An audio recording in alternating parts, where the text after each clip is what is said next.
It's hard to get me to fall asleep. It wouldn't be if I weren't kept on a Victorian nursery schedule that delivers me to bed before the sun goes down. To object that no child goes to bed at 7 o'clock, not in the 4th grade, would only bolster my grandmother's resolve to do whatever possible to shield me from the pernicious influence of American children. Never mind that we live in Los Angeles and that I was born in 1961. My childhood belongs to my mother's parents, who, in the way of old people, have returned themselves to their pasts, taking me along. Because my grandfather's widowed mother had been destitute, she couldn't afford philosophies of child-rearing. Her attention was fixed on just feeding her 4 children, of whom my grandfather was the youngest. So it is my grandmother's early years, insulated by vast wealth and managed by nursemaids and governesses, that determine the course of first my mother's and then my own childhood.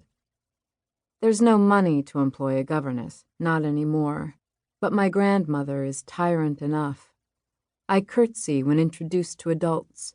I endure mustard plasters, cod liver oil, and other torments generally imagined to be reserved for children left behind in a previous century.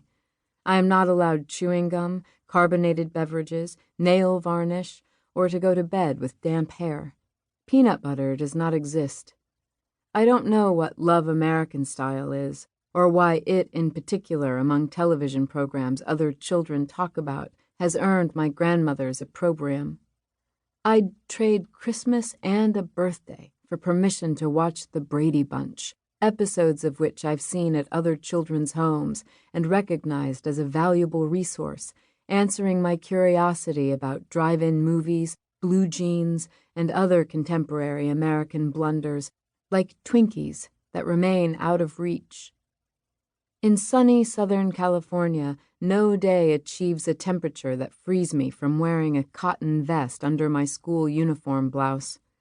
If such things could be procured, I'd be forced to use a hook to button my shoes and a stick to chase my hula hoop.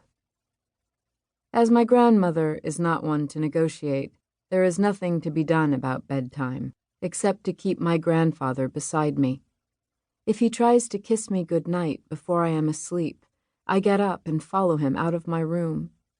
It doesn't matter that I can unspool his life in my head, tell myself every story. All that matters is keeping him by my side. Say your father's name. You know my father's name, but I like to hear you say it. Emmanuel. Emmanuel. I make the words silently, feeling how the M draws my lips to meet and briefly touch. Emmanuel means angel, I say. Emmanuel means God is with us. He loved to run, my father did. Loved to try to outpace the coaches, horse-drawn coaches going from London to Brighton and places.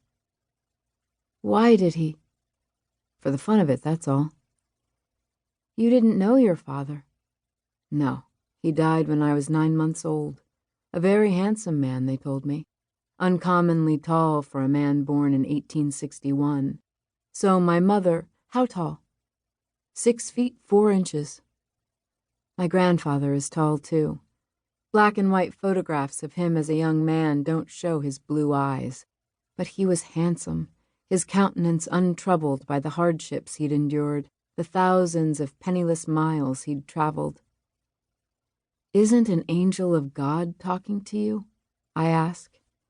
He sits by my bed with a hand cupped behind his better ear as if to catch and funnel words into its dark canal.